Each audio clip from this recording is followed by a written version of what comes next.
Welcome, people. This is the Frontline show on Intellectual Radio. I'm your host, Tyrone Muhammad. I got a lot of great information and news I would like to share with you all. Plus, as we wait on our one of my guests to arrive, Mr. Robert Matthew Reed. I just want to say to the people out there, thank you for your support. Thank you for supporting Intellectual Radio. Thank you for supporting Frontline Radio. And thank you for supporting all of the endeavors that you have seen ECC, SC, and myself doing. We couldn't do it without the community, without the people. This is why we do what we do. This is why I do what I do. And this show is about what it is to be a formerly incarcerated person and actually coming out and in the communities and trying to serve, doing our best to serve the communities that we was removed from. People often ask me, and I don't often talk about it. You have in all the shows that you've seen me be on, be guest host, be a guest, and even my own show. I don't often talk about the adversities and just the anxiety, the grief, and all the manner of things that's associated with being incarcerated. And but I often get those questions. And for the brothers and sisters that's tuning in out there, that's been incarcerated, and a lot of us, it's almost similar, I would say, with a lot of my brothers that I've met. That I did time with or served time with, almost like the LGBTQ situation in the sense that they like trapped in the closet about who they were or who they are, and even when they progress and overcome their incarceration, and they're home with their families, they're taxpaying citizens, they're enjoying life. They are often still kind of secretive about their past and what that looked like. When in fact, I believe that their past is a healing and also a blessing to those who may find themselves incarcerated or going through that stress, the struggle of incarceration. I don't like to talk about it because it brings back different traumas in the sense that when you serve 2 decades, 21 years like I have, and there are brothers amongst me who I roll with that have served 27 years, 30 years. And often we don't feel the necessary trauma of that experience, the anxiety, all the stresses that's involved in serving that type of time in a 9x12 cell. And I often say that in dealing with this trauma, the society, as it relates to Black men incarcerated and women, treat animals better than they treat their returning citizens. And people often ask me the just why did I name my organization ECC SC, that ex-cons for community and social change? Why did I call it ex-cons? Because as I often say that it's a way of highlighting and throwing in the face of society that this issue is real. We're real. Our conditions were real. And we have never felt like returning citizens, nor did we ever feel like citizens in our own community.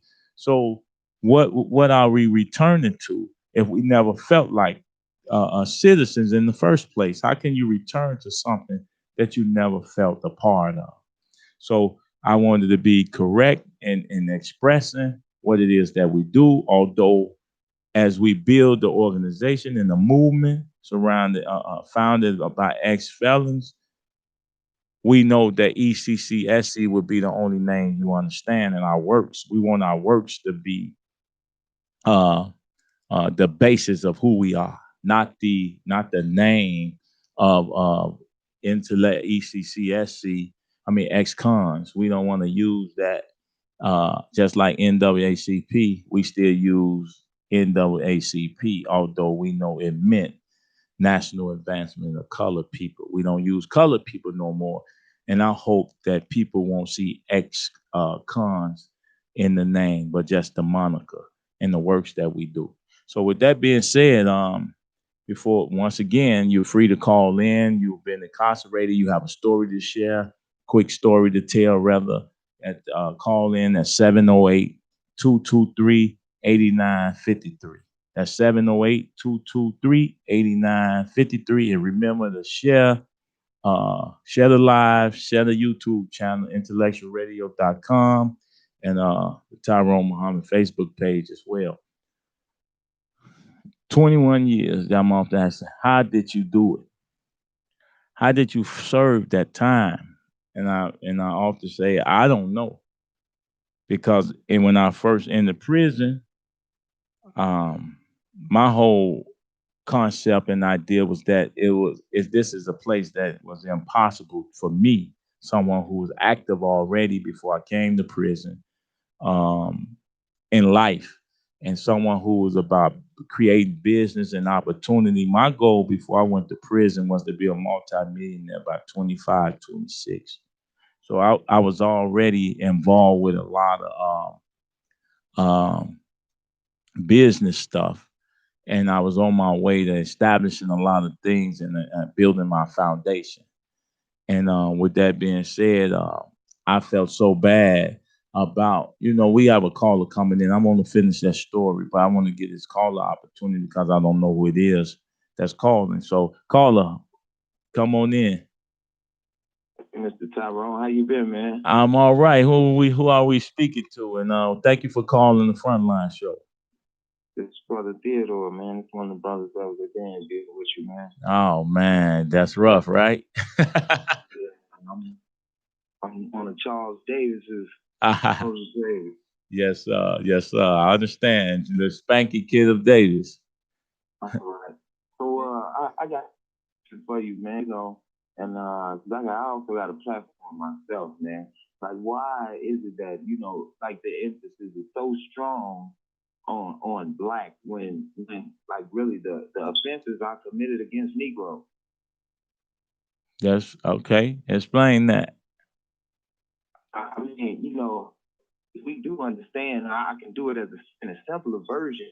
Uh, But you, saying, Django, yeah, Jamie Foxx, the field nigga versus the house nigga. okay. Which is the house nigga came from, as we know, Great Britain from the loss of the war with Morocco. So the black man, has been with that brother. And, I feel like the Negro, the field nigga, is that does the most suffering, the one dying in the street. And, everybody stands on the platform of a strong black. You understand what I'm saying? To the point where, they kind of hate Negroes. And when they find out I am one, I explain to them where it won't be as much hate. Yes, sir. So my question to you would be, brother Theodore, is how much time did you do in there? How did you cope? I know most of us, like me, I cope by reading and self-reflection and serving my prison population. If you know me, I did a lot of that. And so I wanted to ask you, how did you cope and manage to overcome those Desmond Crips? Well, it was hard in the beginning, man, but I found out my struggle was my achievement. I did wrong. I went to prison within prison, and I was forced pretty much to educate myself because a book was the only thing that was there other than the four walls. You understand what I'm saying? Yes, sir. I was locked in a cell with a lot of books, for about 4 years by myself. So that forced me to have enough information to, be able to relate, and not just take what people give me as truth. Yes, sir. So my relation kind of came through the knowledge that was profound, and the brothers that you and other brothers, Greg Watson, a lot of brothers yes, put that sir. on my head. So that's pretty much how I cope. because I knew that I would be strong enough to go out and prosper, Yes, sir. So how much time did you do? I did 12 years.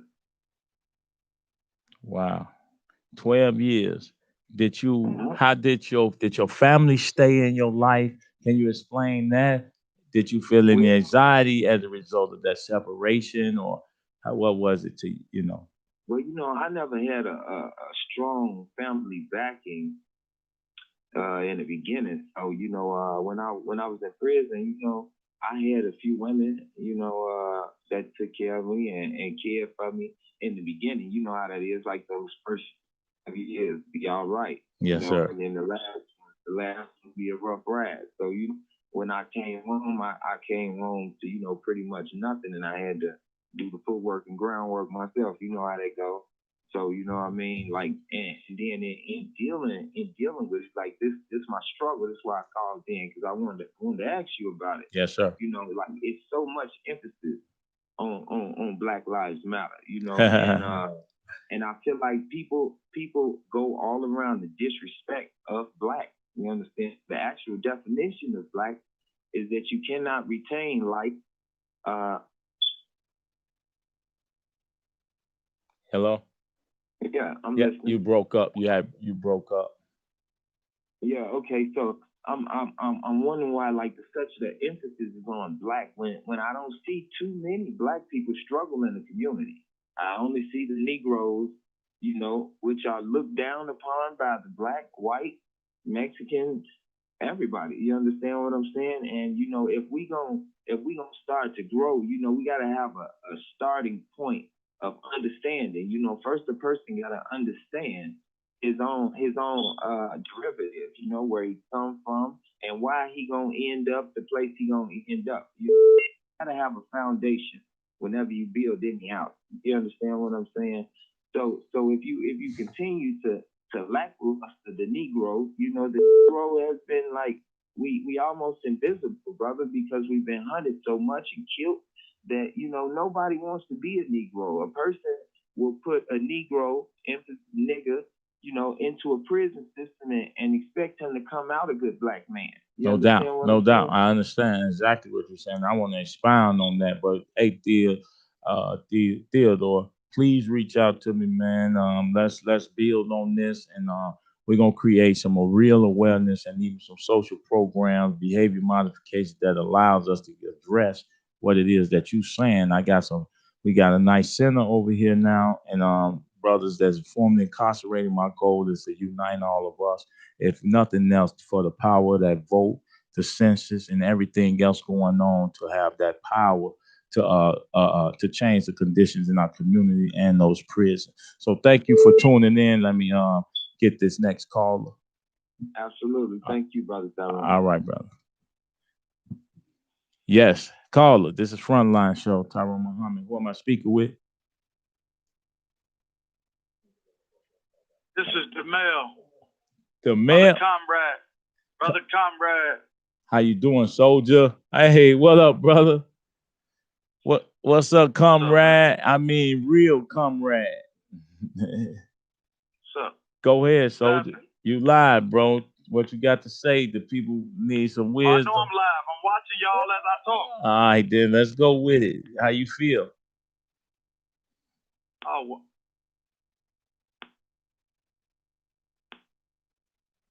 Hello? well, first and foremost, man, I want to say congratulations for all your works. Yes, can you hear me? Yes, I hear you now. Okay.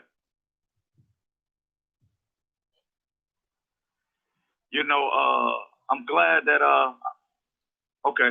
It's a little echo. It's an echo on my end. Don't worry about it. Just keep talking. Okay. We hear you clear over here. All right. Just want to say to the brother, Tyrone, that brother, like I think Master Farah Muhammad said to Elijah Muhammad, I have impregnated you with a mission. And I think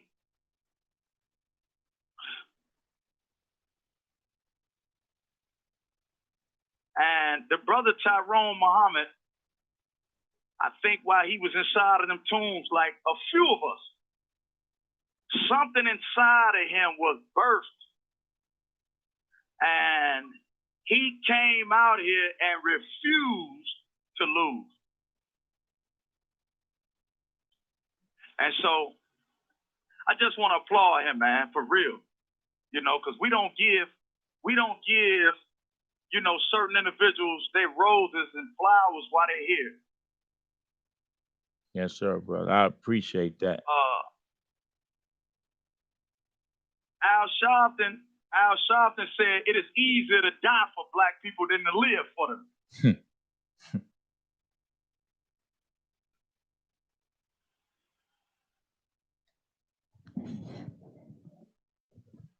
So I just want to appreciate the brothers. You know, y'all can have me inside of there and I talk about me. But today, I call to just tell that brother, and I want the world to hear it. That brother is such a, he has sacrificed so much, you know, because when you try to help the people, you sacrifice a lot of your personal stuff. No question. You know, the minister said he regret not going on vacation, not doing stuff with his kids, because he sacrificed for the people. So I just want to say I appreciate, man, everything that Tyrone and the brothers around him is doing. And I'm going to be there. I'm going to be there. I'm going to be in there. And that's all I was calling to say, man. Just thank you. Well, brother, thank you. I appreciate that, man. You often want to give up sometimes, man. But because we who we are, we don't have give up in us. And I know you're going to be here. I got a spot for you when you're ready. And so thank you for tuning in. We got to go get our sons. We got to save our daughters. That's my goal. That's my purpose. Regardless to my personal issues, regardless to my frailties or my faults, my goal is to save our people and do all I can in my time to unify us, brother, to a point where we control the economics in our community, we control the life chances in our community, the educational processes of our children, and we develop our families, bro. So that's what I'm on. I don't know how to do that by myself. So I hope that we would get the help we need to stretch out. So thank you for tuning in, brother. Thank you for calling and supporting always. You know my line always open for you. Thank you for having me, man. And it takes a humble man to ask for help, and you got my help, brother. All right. I appreciate it. Love, man. Love you too, black man. So as y'all know, this work is not easy. Coming home after serving 21 years, I mean, I have nothing. I have nothing. I got the hope to be able to build my family ties and all. See, but I don't want to talk about just my coming home, but I just want to talk about the spirit, the energy of being in that place where you demoralize your whole being. And I often say, when people ask me to describe how the prison is, I say, imagine living in a box. Then imagine everything you own fits in the box.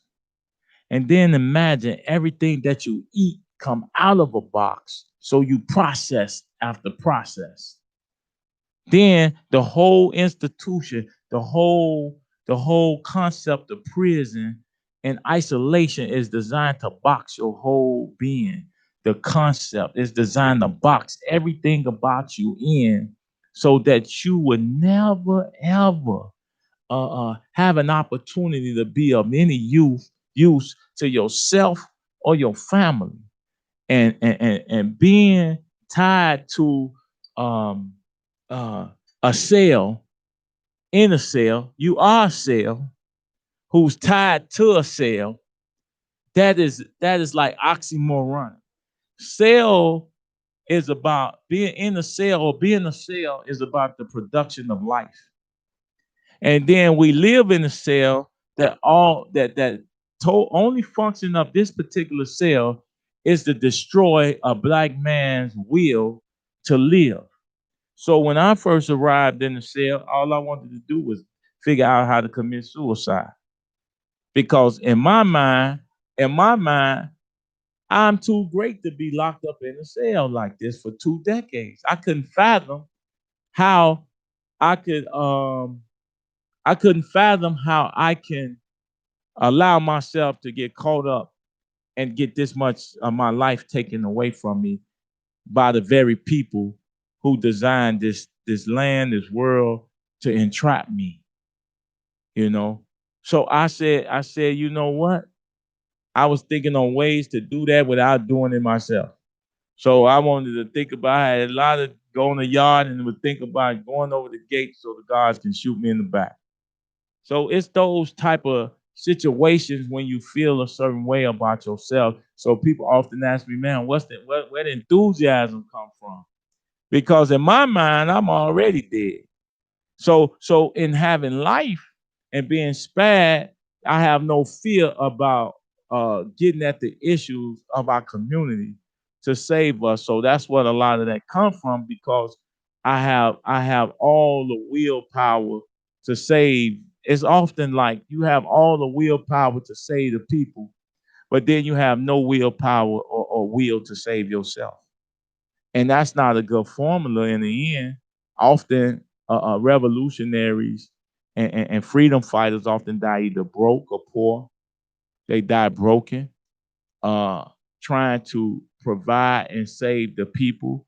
Activists, advocates, they die all disenfranchised and often get caught up in mess themselves because they're fighting against a system uh, uh, uh, um, that's against what they're saying or fighting for.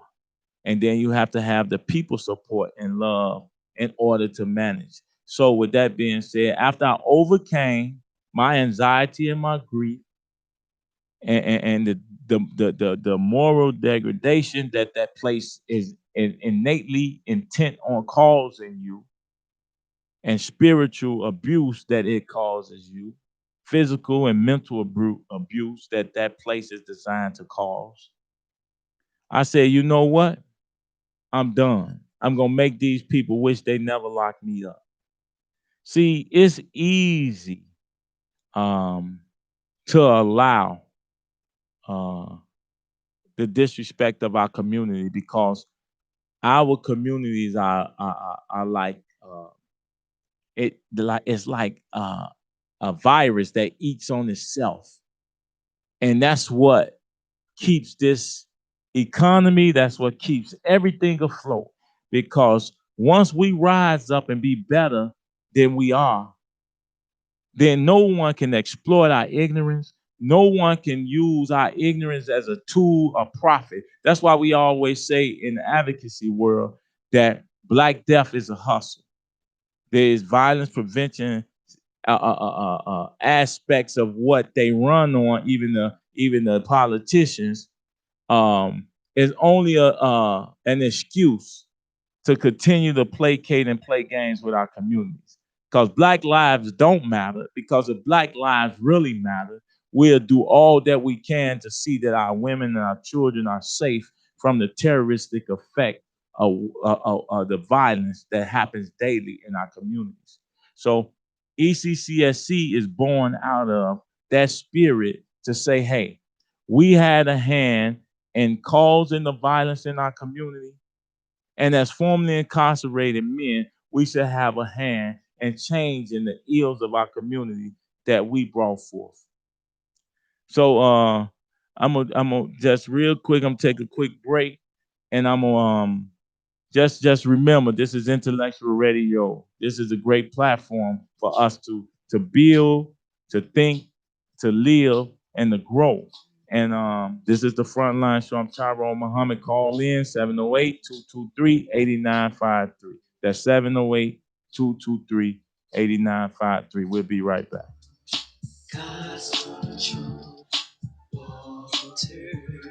You ain't got enough money to buy my soul. Ain't strong enough to stop me. I'm out of control. It's the matrix, I'm Neo. I know that I know I am that I am. That's why I speak so bold. On the verge of losing hope, I know where to go. Switch my style from safe vocals to magical flows. Study the streets a little closer. One with the ghetto. Got wise as I got older. Unloaded the metal. New millennium rebel. After that federal dollar. Balance the world on my shoulders. I know my soldiers will follow me in war.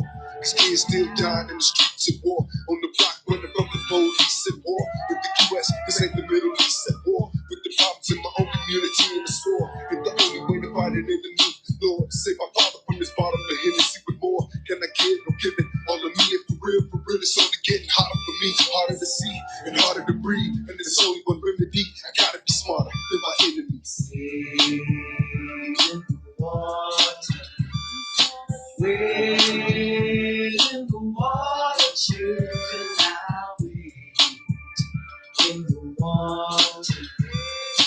God's control.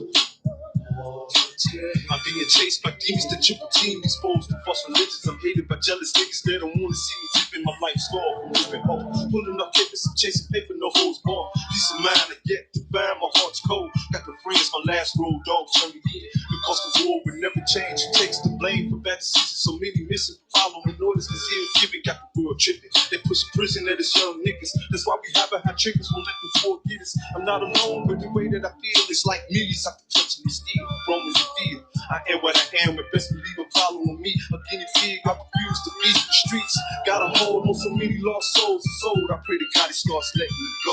No, I'm not a fool, and I'm definitely not following rules. Hoping that the Lord pulls me through. When I'm at the gates, standing before Christ, and he's flipping through the pages in the book of life. Final judgments being made as he look in my eyes. All I can vision is the wrong that I've done in my life. Close my eyes as I look back at the sky to puzzle pieces. Demons to try to stop me, and all I wanted was freedom, better living for my people. Did you ever hear my cry? In my mind, I never understood why we were born to die. Die. Wade in the water, children, now in the water. God's control. Water. Just wanted suicide, I used to think with a pistol. Now I know the war's lit to bullets, can't fight these issues. Nothing's clear, it's all static. My super jail time, if I load this automatic. Black folks about to expire, we yell it. Democratic, we get the fire. That's why you see passion in my eyes, I'm still at it. We should devise a real plan. Brought the votes to the party that's giving us farmland. It's all about the money, right? Then they tell you they try to charge you for sunlight. This ain't a dream. I say you no lies, all I can knowledge is only put us further behind. If we don't know who we are, how can we see the vision before we die? All my cousins wanted was better living. You didn't find it. All they found was Sales Kitchen. Underground and his kids missing. Was real sick to lose another real nigga. To the tracks, to the streets. And they wonder how we cope with these trials. Boxing with the devil. We've been fighting all my life. I was raised in the ghetto. We the children of the night. Oh God, can you help us? We are Israelites, we lost and need shelter from the snake about to bite. Wade in the water, wade in the water, children now. Welcome back to the Frontline show on IntellectualRadio.com, Facebook family, YouTube family.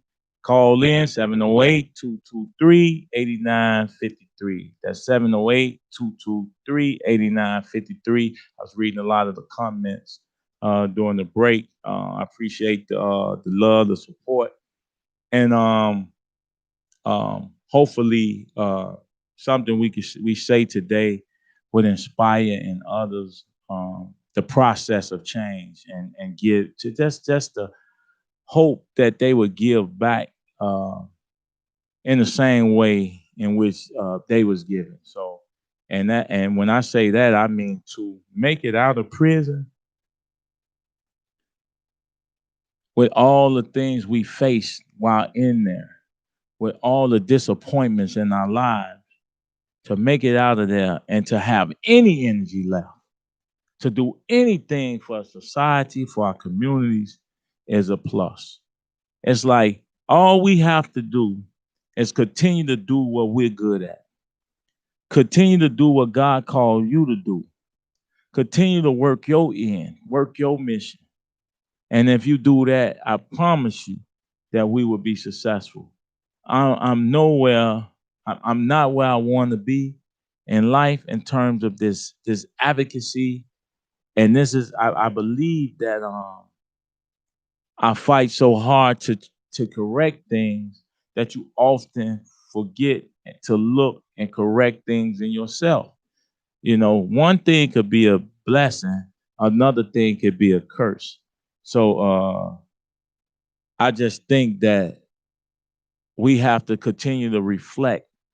And prison caused us to do a lot of self-reflection because you sitting in those cells, you have no bills to pay.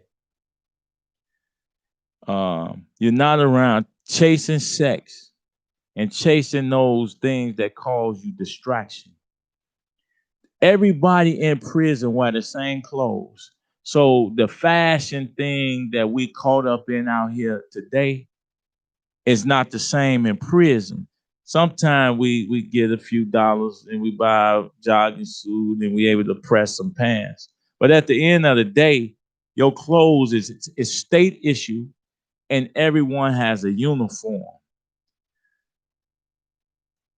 You have no food worry, dependency worry. You could go to child hall, as they call it, and get nourishment or whatever that looks like, but it sustains our life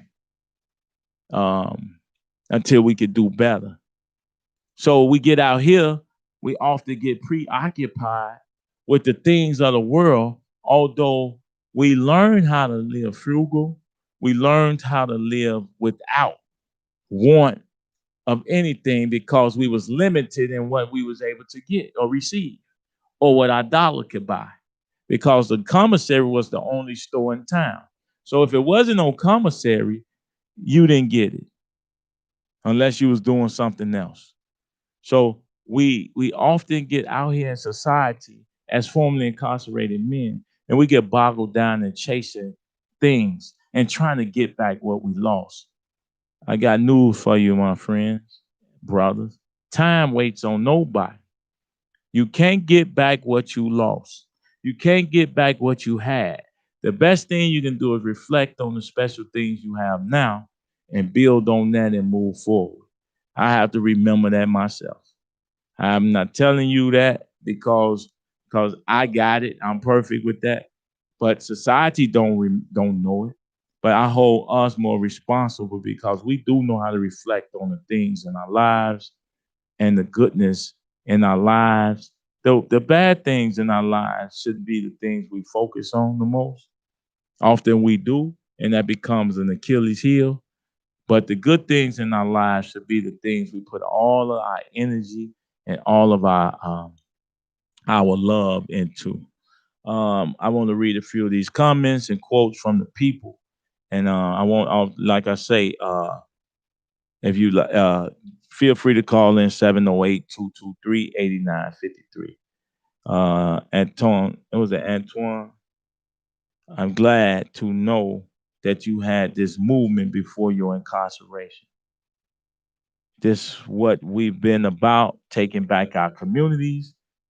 They say, and now, hold on one second, let me read that right.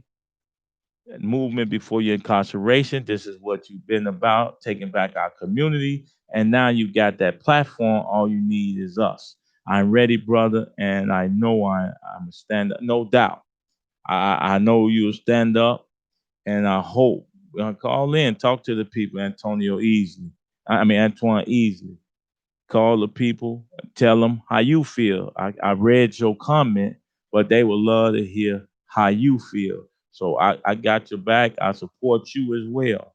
Um, before I went to prison, I owned a bookstore. I had an Afrocentric bookstore that I thought would be, uh, uh, shall I say, intricate in creating awareness to our community, and I wanted to do it in a way um, that brought in the community. So we sold gourmet coffee, vitamins, and all of that. So you're talking 25, 27 years ago. I was doing coffee houses. I was on that path I mean, sometimes I sit back and think that, man, you know what? Had that not have happened to me, I wouldn't. If I not have been to prison, I probably could have been the premier uh, black-owned coffee shops before Starbucks was popular. I was on my way to. I was doing that type of stuff. I was my goal. I mean, I saw that as being a great opportunity to serve our community. And but when we look back and we talk about the things that we had or the things that we've done, it doesn't ever take into consideration that if God hadn't intervened in our affairs and removed us from society so that we can reflect on our life and reflect on our activity, then we may not be here today to even talk about prison or any of those things. We may not even be here. So God knows what He's doing, and He's the author of all things. Um, we're moving now, right? We come out, we do what we do, and we build and we develop relationships, and we build and develop platforms like I've been doing and like we have right here. We've been just recently blessed to uh, occupy our center, and in our center, we want. Do we talk about that? The so occupying our center to create social services, to create real programming, behavior modification, and just mentor program. I want to get into really, really mentoring young men and getting at the mental issues that we have in these communities, man. That's not focused on. It's easy to tell a young man what he should and shouldn't do. But if you offer no behavior modification approaches and methods to teach him how to cope or to remove him from that condition and give him something that he can use as a tool to free himself. See, we're too busy trying to correct people. That's not our job. Our job is to offer a solution, offer a process, and then you let the people figure it out for themselves. Like a lot of men going to prison, there's no real correction in prison. Often the young men find correction by emulating or seeking out knowledge and wisdom from guys like myself. And I sought out knowledge and wisdom from older guys that I interacted with. And from that, you learn how to adapt. You learn method skills, and ultimately, you create talents or out of your experiences. You know, and that's what they're able to do. They actually become the real life teachers and guide. Because you have men who would never come home.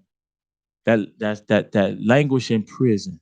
They would never come home, but yet they have all the wisdom of God.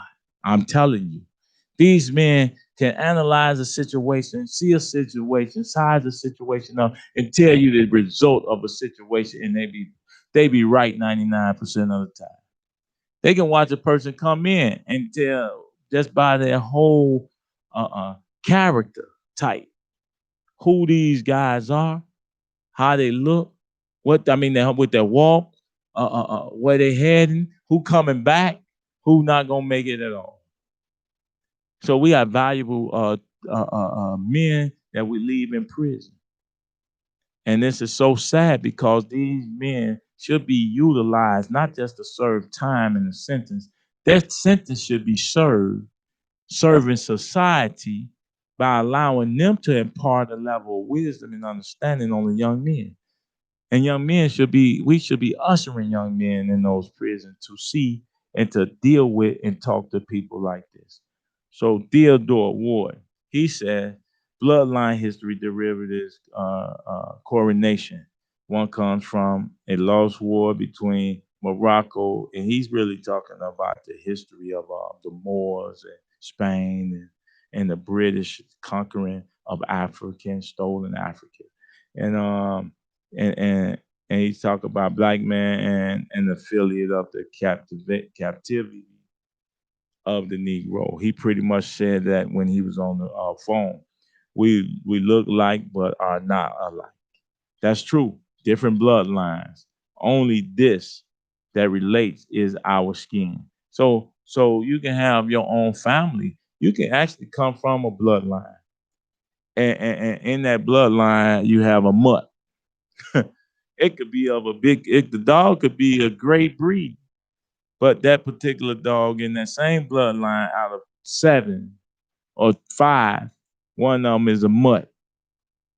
And he just don't have it. He's not built from the character of um of that breed.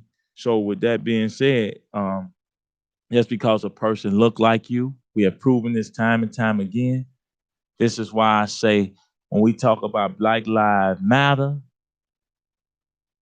it's not real if we don't get at the lives that we take every day amongst our community. I mean, in our communities. You can always focus and talk about how the police has taken a life. That's easy. That's the easy fight. We're on the front line every day trying to teach young men self-respect, teaching young men self-love, intervening in the affairs of guys who call themselves beefing with one another at the expense of our life potential, potentially losing our lives. That is a serious undertaking. And it's an undertaking that everyone is not adept or capable of being a part of. So, I mean, we go into it. We go into it. And most of these brothers that do this type of work are formerly incarcerated persons. These men are formerly incarcerated individuals who often go in to that, who often go in there and go behind me, Rob. No, you just go have a seat right there. Formerly incarcerated individuals who often are not seen as men of respect, men of dignity, men of character.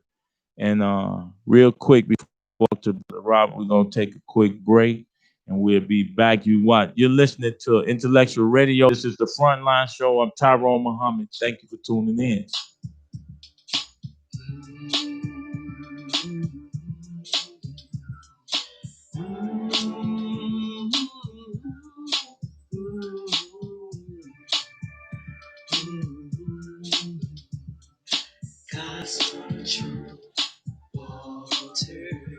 You ain't got enough money to buy my soul. Ain't strong enough to stop me. I'm out of control. This the matrix, I'm Neo. I know that I know. I am that I am. That's why I speak so bold.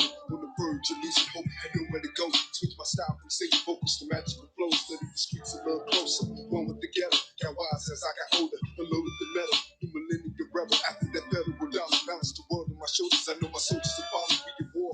Cause kids still dying in the streets of war. On the block running from the police at war. In the US, this ain't the Middle East at war. With the problems in my own community in the store. If the only way to find it. Welcome back to the Frontline Show, IntellectualRadio.com. Listen, great show, I think, because able to impart knowledge and give people some insight, man. I think that's always great because at the end of the day, we all need to know, and we all don't know. To know that you don't know is wisdom. So, with that being said, I got Robert Reed in the house. Robert Reed is ECCSC, and he's um, community engagement personnel administrator in ECCSC. Rob, real quick, you wanna hold on? Let's see. We may have a call coming in, and that I need to get at. Good to go. Excellent. Go ahead, Robert. Talk to the people. Okay, how you doing? Well, I spent 26 years and 6 months in prison. Just parole October the 2019. So I'm coming up on a year. In that year, I've had to break up in one relationship. And right now, I'm in a process of getting to know someone else. And it seems like Don't be too intimate, man. They don't want to prison hear prison that. conditions you to not have feelings. Mm, So wow. when we always say that people may be desensitized to things because they see them repetitively, right? Yeah. Well, whenever you be in prison, you get let down after let down after let down in prison. And it seems like since I paroled, people continue to let me down. Okay. And no matter how much you try to explain people that it is not me that you should believe in. It is the creator. We are men of purpose now. So we have to be together. It is nothing that is on a material level that can break us. Right. So We when we know we say used to not having nothing. right, we used to sharing a half a noodle I have a with new with some crackers. and a sprinkle of beans. We eat. We wait for that train in the morning. So come on now. We born into this. And so we have to get ourselves out of this. During the drive over here tonight, I started out at 4 o'clock over my female friend house. And her and I were talking and we had a dispute over principle. And I left feeling bad because for her, it would have been right for me to stay with her. But for me, it would be right with God to stay with my purpose. So I stayed with my purpose over my emotions, although I struggled with them because I left her house at 4:50, maybe, and stopped by a friend of my house, Ronaldo Hudson, a brother who spent 37 years in prison, who just paroled 2 months ago. And we were talking, and other brothers who were just released or who had been released were over there, and we had a nice conversation. We talked about the past. And I was struggling in those conversations to keep my emotions in check because I'm trying to decide my purpose, her love. And so as I struggled, it became like maybe 6:45. You kept calling.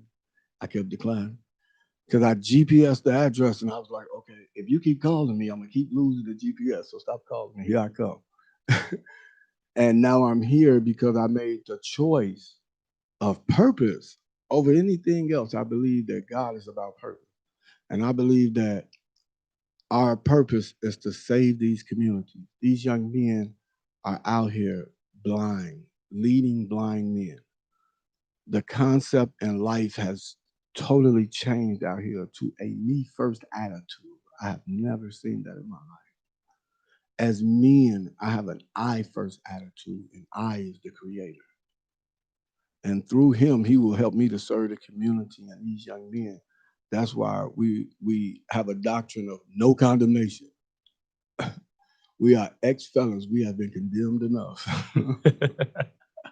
No with, that, condemnation. with that being said, listen, as we wrap it up, man, I know, I mean, I see your enthusiasm, I see your work ethic, and bro, and your purpose.